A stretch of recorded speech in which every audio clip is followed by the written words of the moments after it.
reveal JC, yeah. Who am I? I'm Spider-Man. Hello and welcome to the TiVoMike Show. I am your humble host. I'm also the greatest in the whole wide world, but I'm super humble, and that is my flaw. I'm here with my best friend, the show's entertainment guru, Mike will be the future president, Warner. What up, Saint? Yes, the president of Universal NBC. That's right. We gotta make it happen. So we're gonna go ahead and apply. Right. I'll send you the link. Do it You up. attach your resume. Get that ready. I got it ready. And then you'll run. Oh, perfect. Then you're running this, and then you can set the own rules. Right. Just like they do in Chicago Med. Let's get started with today's Righteous Recap. That's what you call the transition. I like that. That was awesome. I just Right in it. moonwalked right in because I'm awesome. Doggone, I'm too humble. So on Chicago Med, there were a lot to discuss. I wrote the bullet points so we don't forget any of the things that took place. So much stuff took place. I will say this week. the writers are doing something. They're not. I think Steve Webb brought some writers with him He had to from Wings because and from what was that movie he did? Zombie. He was a bad guy in that. Yeah, but something I would have seen. What was? You should watch. I Zombie's a comedy. Yeah, sure. I swear it's a sitcom. It was on CW. Sure, that they kill people, eat people. So there was a thing. Yeah. So yeah, so funny. Jeffrey Dahmer was a stand-up. Just gives you another idea. He killed. I kid them. There was Scott and Halstead deal with dishonest patient whose lupus is in question. A wealthy donor makes an inappropriate advance. Oh, that was a good storyline. Toward Hammer. And Vanessa, Marcel, and Charles try to convince a young woman to have life-saving surgery. So, I mean, we got a lot here to unpack. Yes. Well, let's start with the Hammer storyline. Yes. Because I loved how, first off, Sharon, you are my favorite. I love how Estipata, aka Sharon, was like, listen, so we got a donor coming in, so right, you don't gotta give him special treatment, but can we give him some VIP treatment? But it's the same thing as special treatment. Whatever, I get it. You gotta schmooze him. Absolutely. My they're thing bringing is the money in to help Dr. Charles take more than 3 minutes to help people. Yeah. You have to pay it. But then we get into it, and it was a good storyline because it wasn't. When you hear the advance, you're thinking, I guess they've been watching SVU because this guy, his advance was so calculated, yes, and so ignorant, and so arrogant, yeah, and so in public, yeah. Dude, what do you think she was going to do? Just make love to you right there in the hospital room? You didn't say nothing to her even remotely happy. Oh, women of a certain age, right? You already lost. And she was already not digging him. Right. She was already mad she had to work with this guy. What was going on. We knew they were making a big deal. Right. I know here's where the writers have their thing. I catch it now. I can see what they're shooting at. I receive what they're delivering. I'm picking up what they're putting down.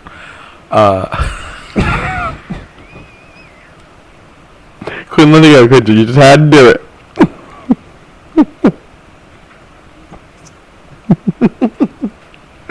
So, sorry. So, when they had Sharon mention ahead of time, oh no, they're very down to earth. I go, okay, she said it twice, so that means we have to pay attention to being down to earth. So, the woman comes, I'm like, oh wow, she's down to earth. Oh, it's good. He's on his phone, not paying attention to his dying wife or whatever with her bad heel or whatever. And I said, oh, her heel's going to bleed out. And he's going to be like, I still got to go home and make tapas or whatever he wants to go home and make. Oh, yeah. So I was like, that does sound good. So I looked on the door. No, just kidding. So he became a jerk. Like, hey, we give a lot. Here, go get me some food. She goes, you go get the food. So I said, oh, well, that's weird. Because Sharon said 2 times, like, well, do you remember? She said down to earth. He ain't down to earth. So something wrong with him. Then she made it a point to say he lost his smell. And then he was like, listen, I didn't get COVID.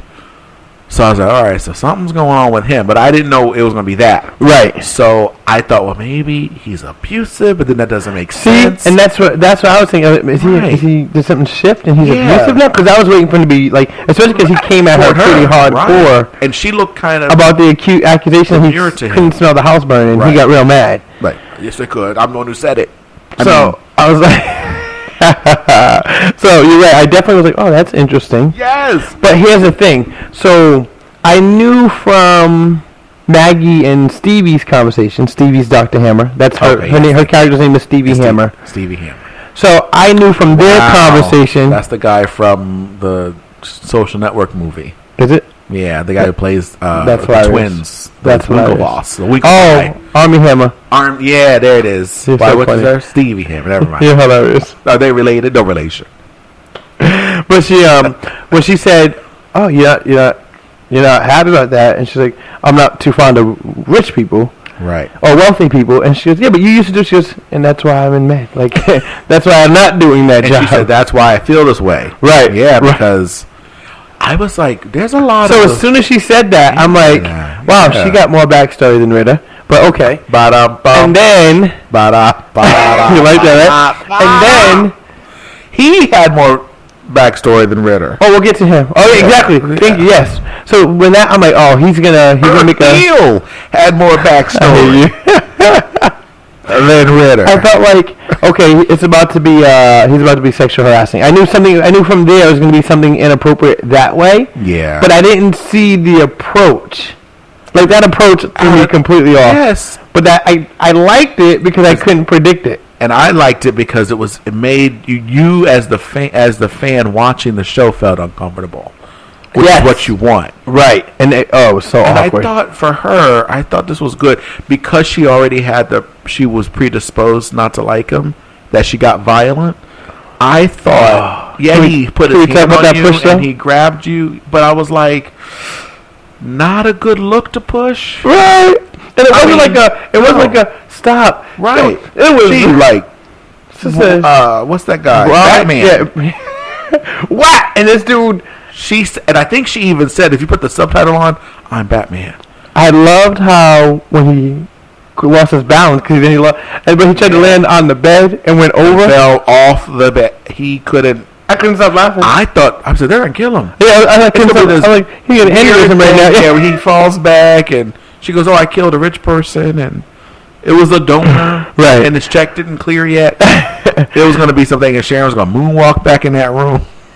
But I thought for her, couldn't she have in that moment when he was holding her arm, because he was being very violent. He didn't just like, right? He was grabbing. Yeah. I thought, just look at him and say, if you don't, like in a certain way, if you don't let go of me right now, I will call security or I will call Dr. Charles and have you admitted. It wouldn't work against your will. But it wouldn't work. And then he would have been like, listen, it's not me. I got a blood aneurysm in my brain. Right. And you can't see it because you're so mad at me for being rich. Meanwhile, look in the mirror. You're a doctor. Aren't you rich too? No, they're still paying off the student loan. Well, she'd be paying off a lot sooner if she wasn't giving mom $1,200. Right. Well, I knew that was coming. I knew that was coming. But so I just love the whole. I love the wife. Her reaction, loss to her husband. Yeah. How it impacted, and it was real. Like you felt real for all of this. Right, and that's the thing. None of it seemed staged. Right, because even she was like, oh. And when what happened? Well, this young girl said the same thing last month, and I'm like, no, yes. So now it's a pattern of behavior. Right, because she even said, listen, I am not making excuses for him. Right. But that's not him. But she was saying it in a way. Like she accepted that he did it. It was him. But the death of who she knew him to be. Died. So I like that. But you know what I like about that is I like that happened. And then I like that because Stevie isn't vindictive. She's not April. Right. No.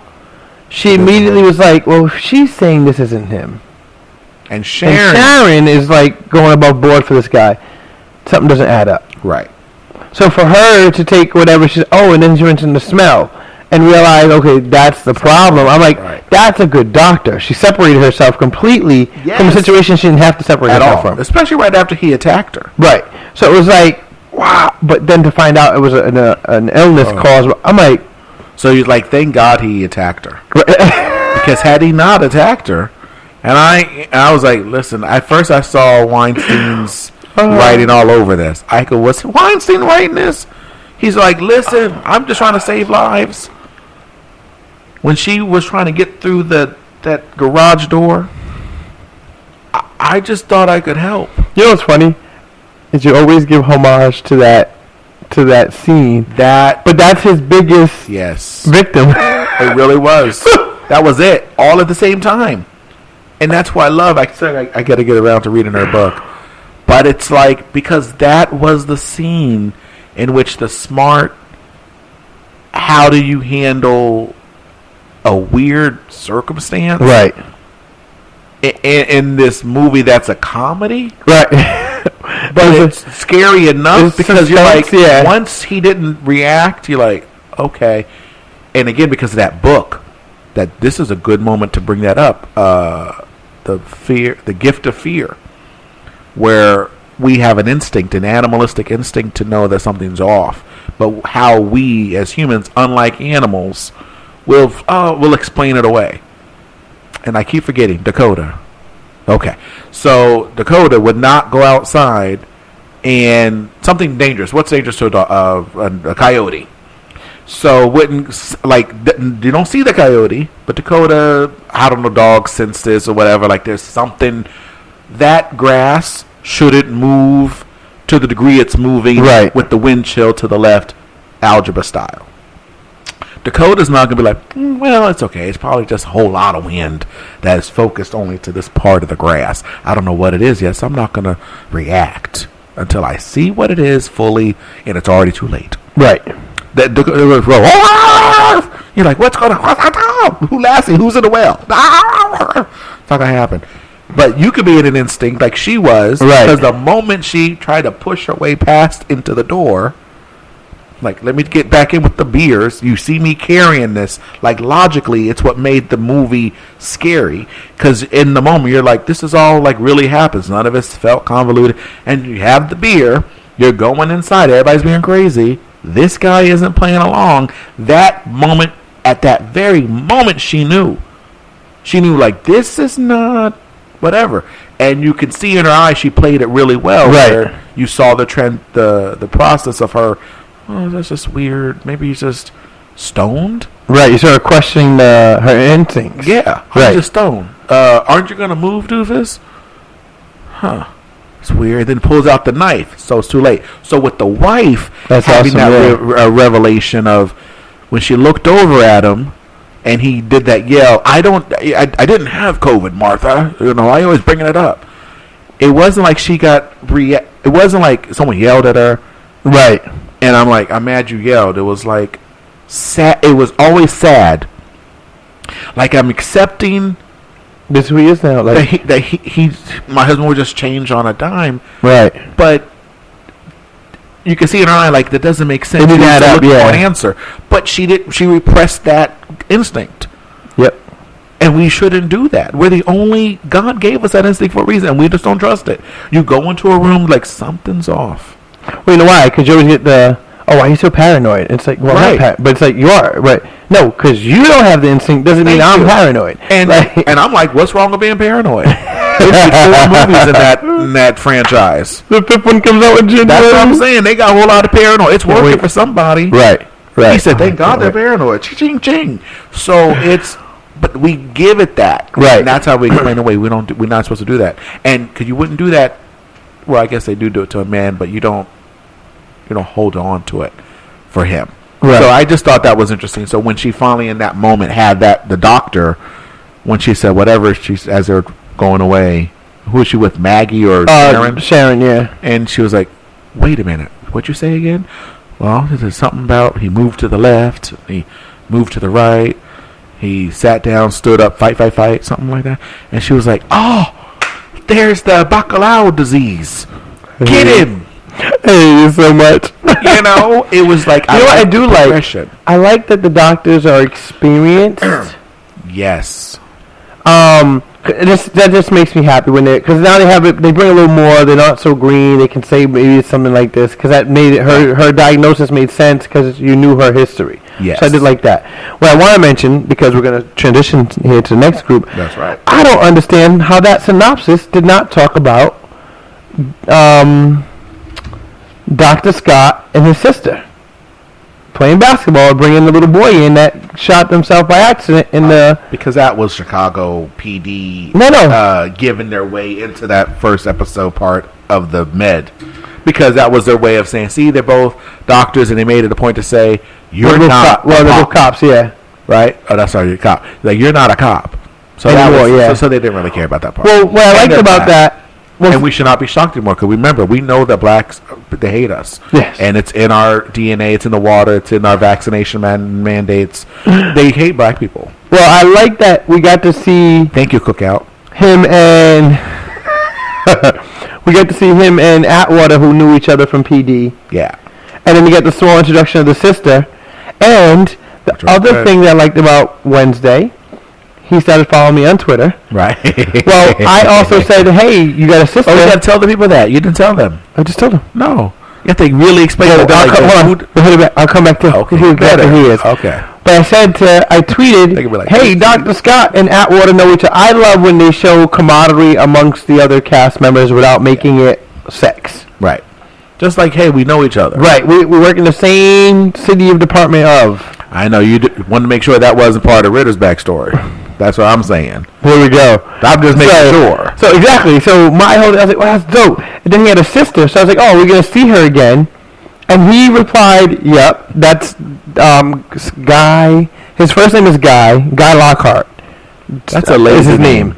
His character name, we know him as Dr. Dylan Scott. So his mom said, is it a boy or girl? No, you can't assume. Other than Guy. No. People have stage names. He came up with that his own self, and that's what he goes by. That's really lazy. I'm just telling you. They're like, we need a name for you. Well, I'm a guy. Yes, you're a guy. Well, I was just saying, sure. Yeah, that's stuck because he's thinking out loud. I like that. So he said, yep. And then the actress who plays the sister, Jasmine Guy, like relation. No, because it's his first name. Oh, okay. But the actress who played the sister then favorited my tweet as well. So now I know who she is, and now I know she's going to be in Chicago. I don't know PD or Med. You literally got the scoop. Right. We need a thing for that. So Dr. Scott's sister, a.k.a. For a scoop. You guys trying to make her the love interest. There we go. That's what alarm guys go. We got the scoop. Right, because trying to make her, everyone tweeted, oh, new love interest for Atwater. No. Atwater, if you're going to make her the love interest for Atwater, that's fine, but then she cannot work in intelligence. Yeah, you can't give her a spot on intelligence, because then the whole intelligence is shacking up. Everybody needs to do the horizontal mambo. Thank you. So I automatically tweeted no to that, and she liked that tweet too. So I'm like, good. Yeah, because that's sexist. It means you can only bring her in if she's love interest, and then when they stop banging, then what? She's gone? Yeah, she's gone. Right. So, but I did like that he had a sister. I like that we got a little more back. So I even like that whole brother-sister thing, which is like, and he saved that kid right in there. Right. That he was like, we don't need guns and bullets. When that kid said he just wanted to see the bullet bounce off me, well, how'd that work out? You stupid kid. Now I've done some stupid things as a kid, but not that. Not a gun to bat. I'm not bulletproof. I got a cassette tape and thought I was an old white man in the future playing Quantum Leap. Okay, that's the extent of my creativity as a kid. Not, hey guys, go in there and get your dad's gun. We'll pretend that I'm Superman. Right. In the future. Because this was still in the early 90s before black people could become superheroes. Forget Blade. So what happened was they thought, okay, because, we have to have, the boom shaka. So moving ahead, I go, so I'm Batman or Superman or both. We find out that his secret identity as Batman is being Superman. And shoot that bullet at me. I know there's no cameras around. I know we're not shooting a sequel.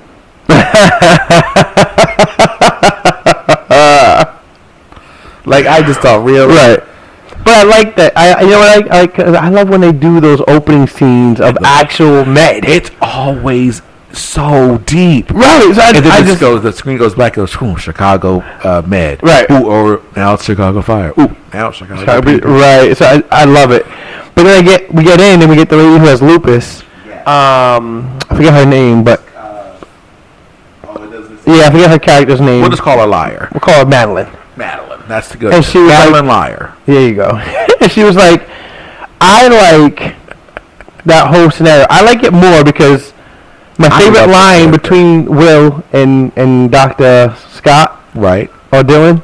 Sorry, Dr. Scott. I know. His name is Dylan. So whenever I use the first name of one, I try to use the first name of the other. Oh. So I don't mess up. Because I think that's weird. Like, I said, it's a weird thing. I do when I tweet. That's all right. Weird.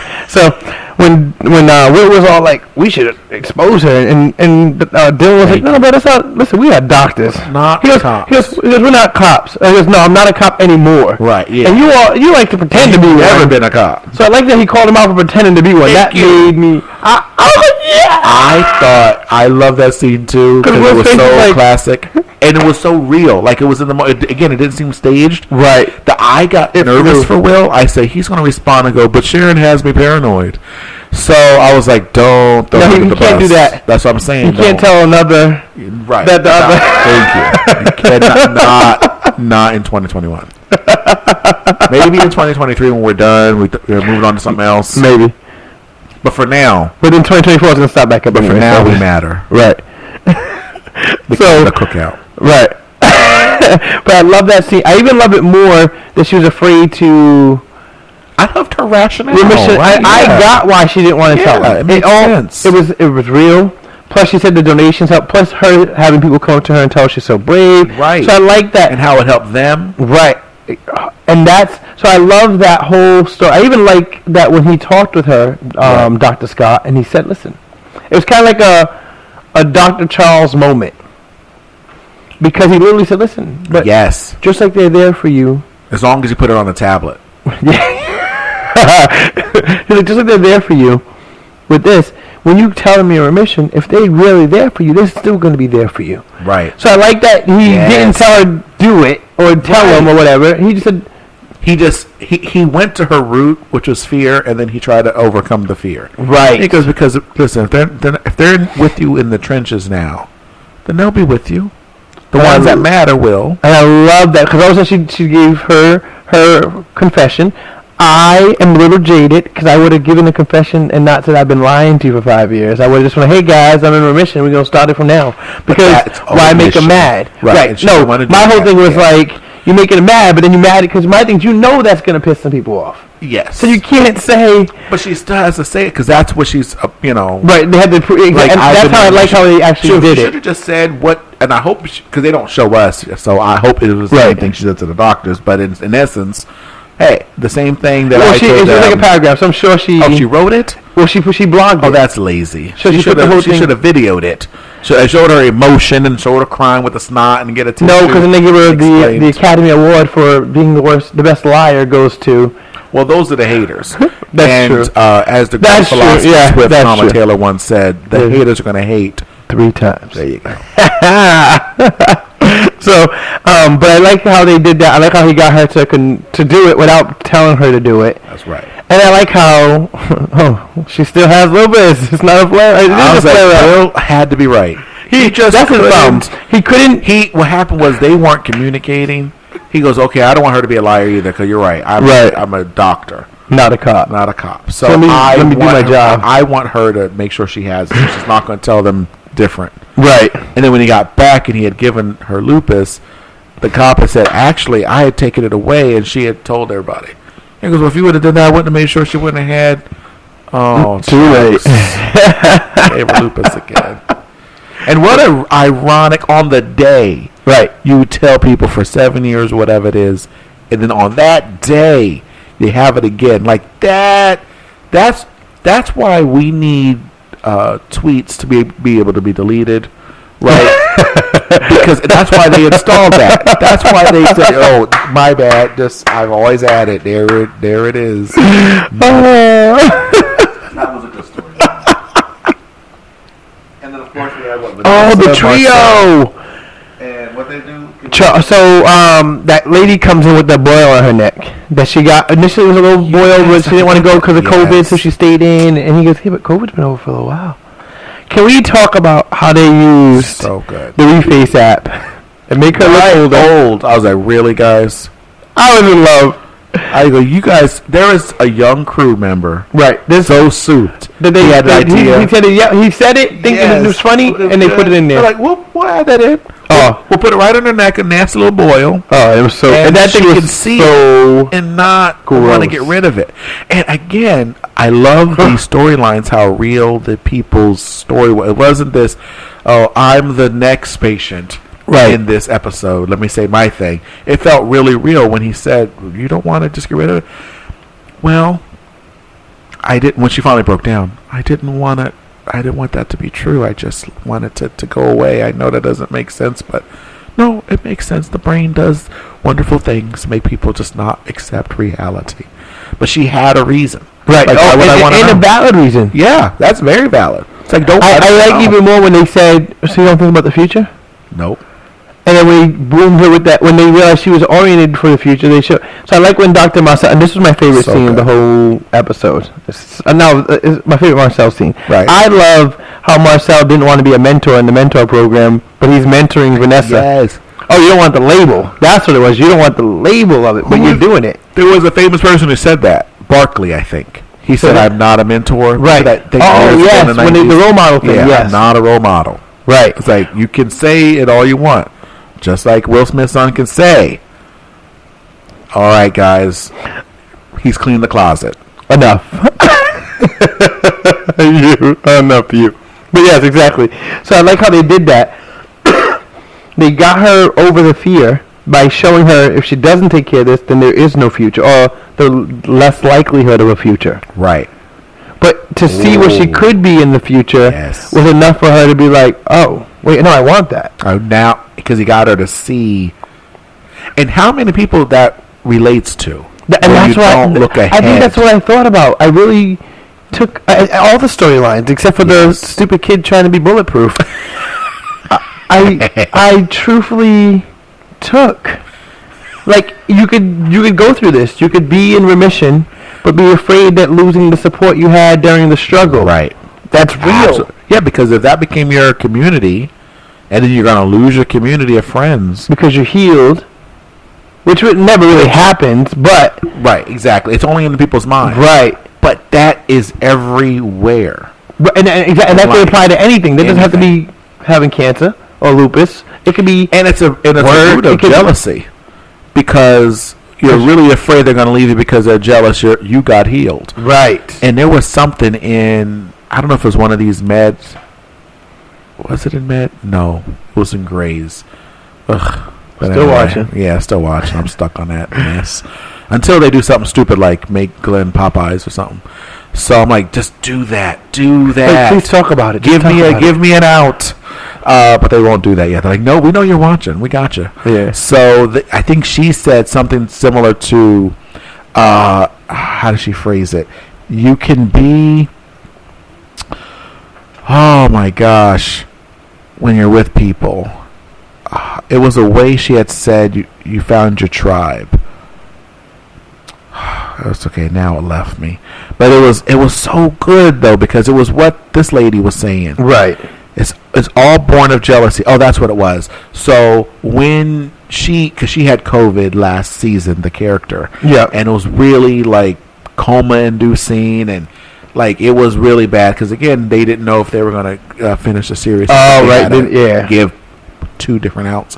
So for like 12 episodes. 14 episodes, her character was like not involved and was on the bed and sick and dying and had these flashbacks of being at a beach or something.